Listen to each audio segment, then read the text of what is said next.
According to most people, this is supposed to be the worst cuisine on the planet. Your mushy peas, sir. That looks like the Green Giant took a on my plate.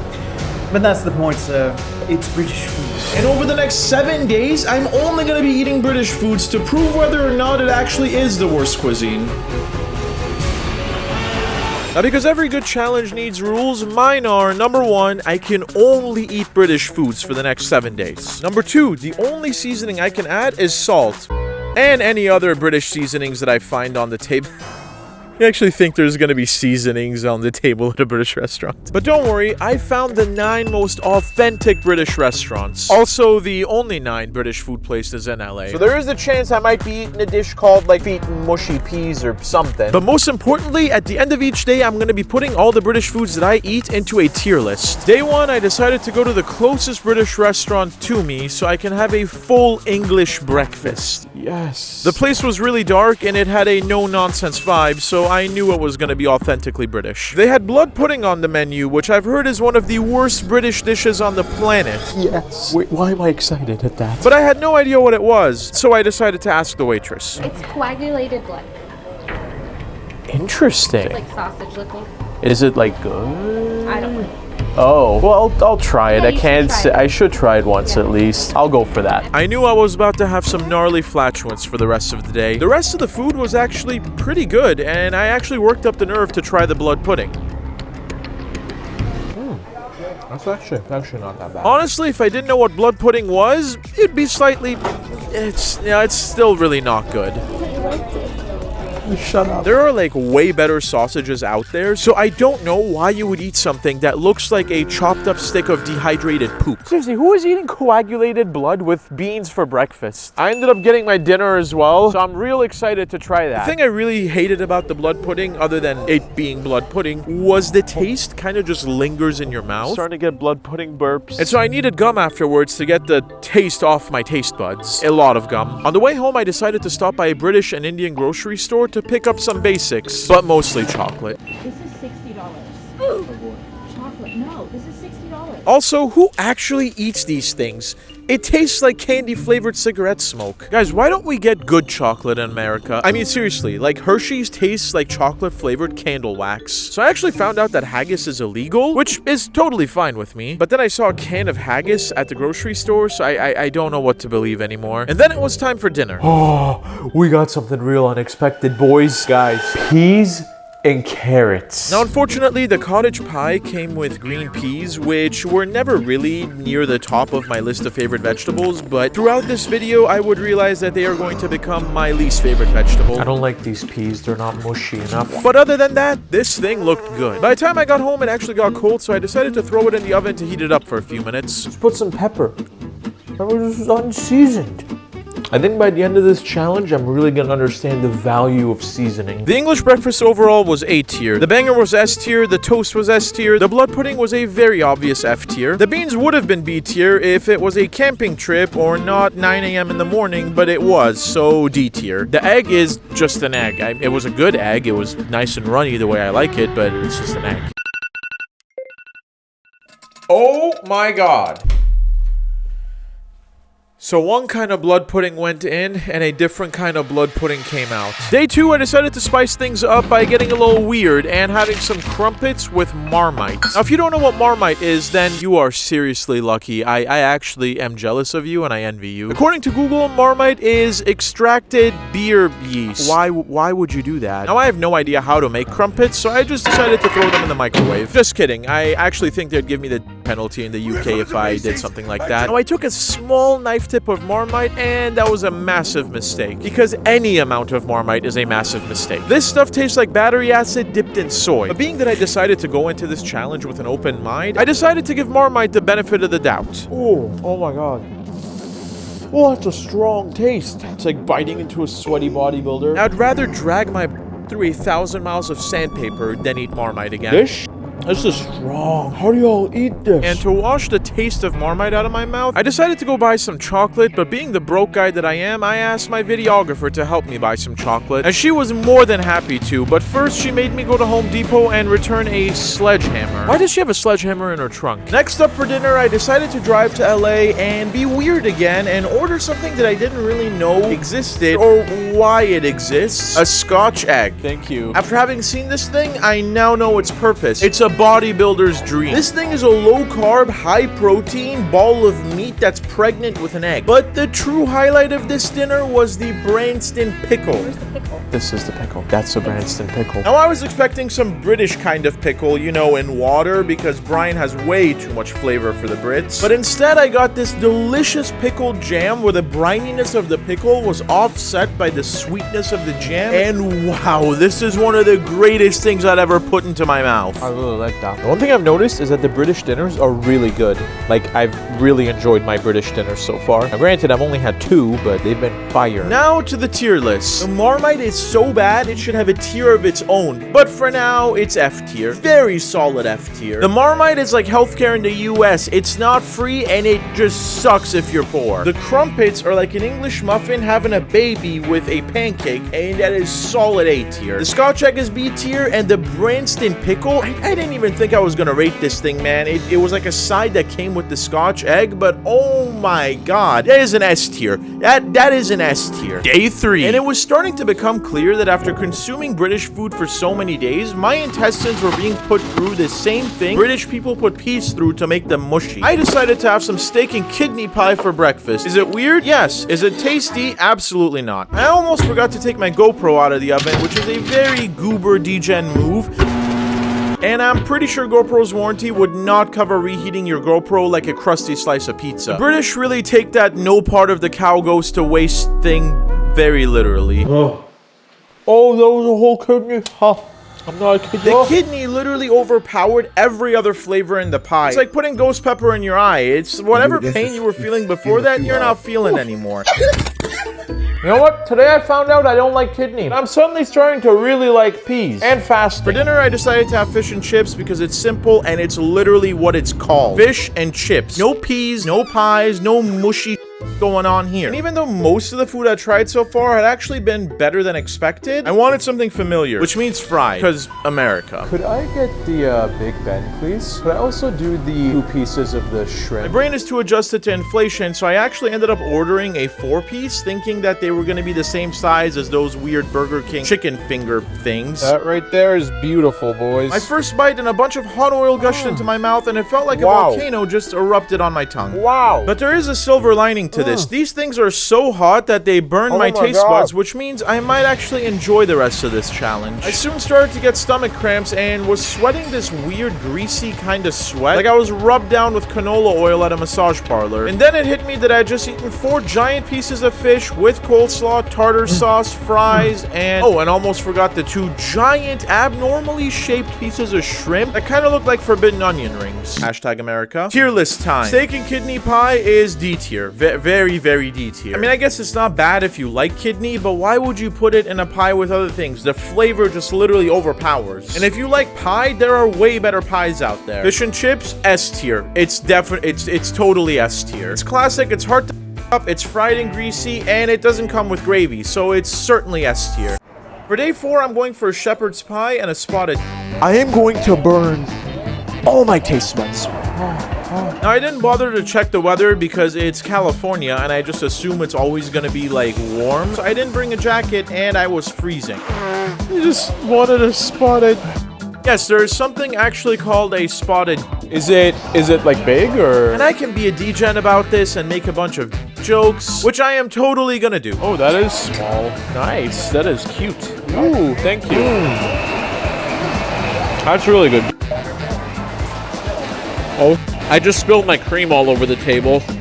For dinner, I went to Ye Old King's Head for a steak and mushroom pie. I ended up making one wrong turn in LA, which is basically the only city where if you make one simple wrong turn, it adds like 35 minutes to your entire drive. After being so tired driving around all over, I decided to do something that no other person I know does, which is order tea for dinner. Steak?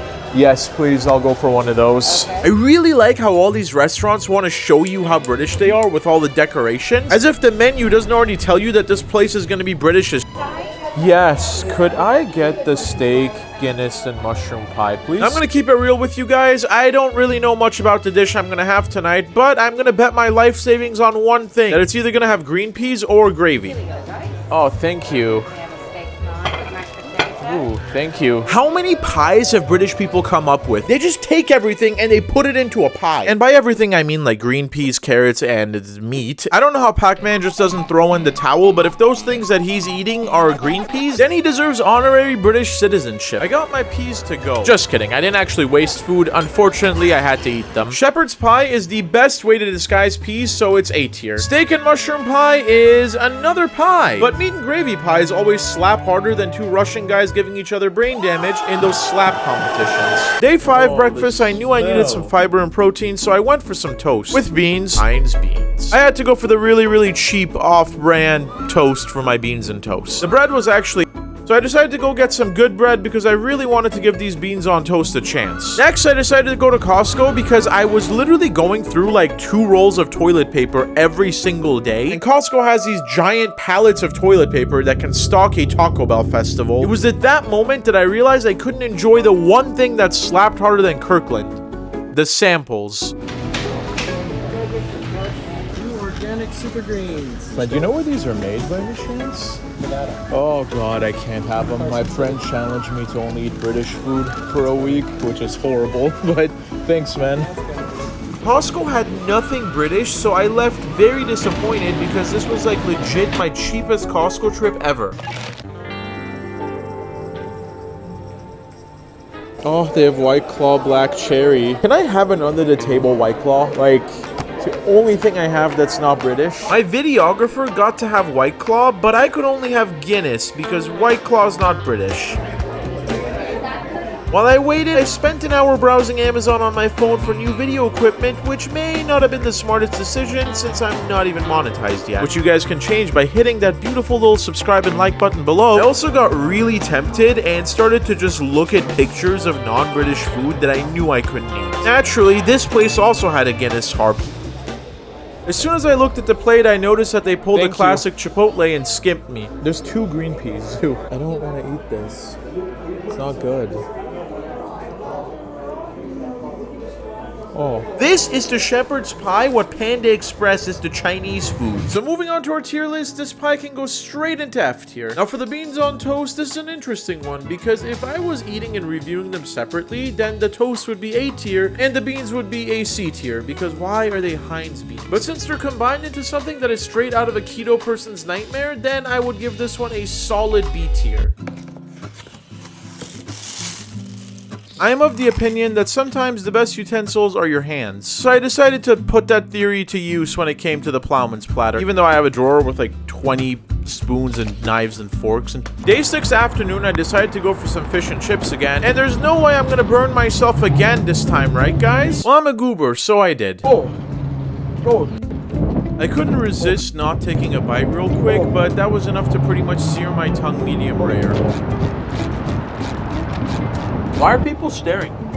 Has no one ever seen a guy eating fish and chips in a parking lot? I ended up spilling a little bit of tartar sauce in my mom's car, and also on her car. Also a little bit of coleslaw. So I decided to take my fish closer to their homeland while they cooled down. How you doing, man? Do you guys have like an hourly thing, or is it just daily?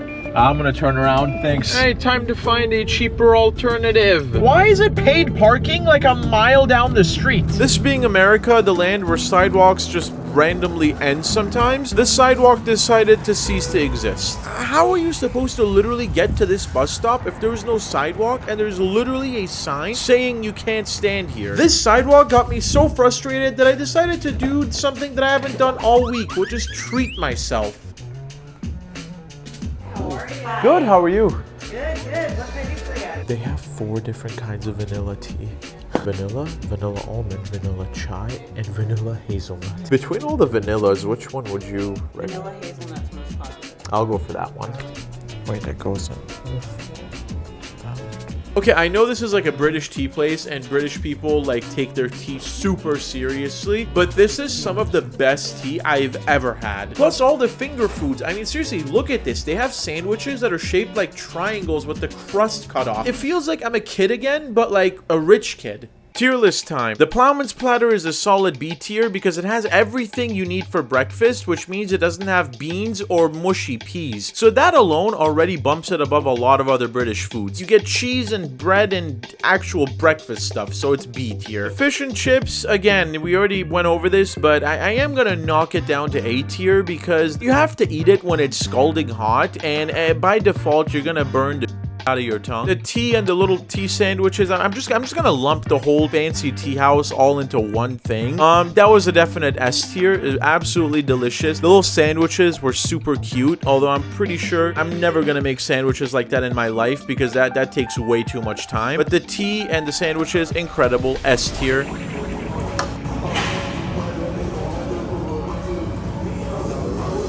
I decided to cut my sets short and move around as much as possible, while kind of feeling bad for the people who would be coming and using this stuff right after me. My face when I have to eat British food for 7 days.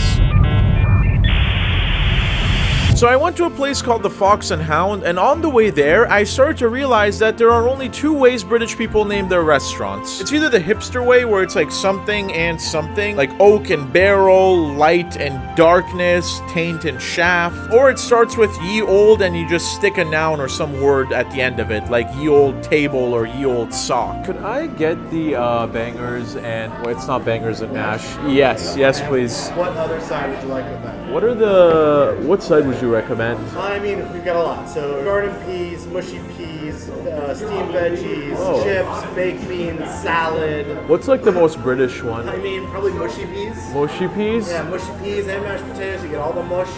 Very British. Let's try that. Let's go with that. Why not? Are you really a British restaurant if you don't have a Guinness heart? Oh, it's mushy.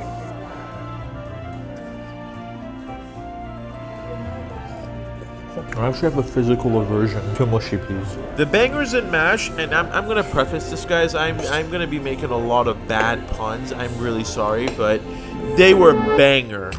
Because of all the driving to LA, I had to keep getting gas, and I realized I'm probably paying as much as the Brits are paying for gas this week. So this is the last day of me eating just British food. Now, on the one hand, I really do enjoy some of the dishes. I think they're really filling. I think they're really tasty. On the other hand, the lack of seasoning is seriously concerning. And honestly, I can go my whole life without seeing green peas again. And then I realized that one of the restaurants I'm going to is actually called the Cat and Fiddle.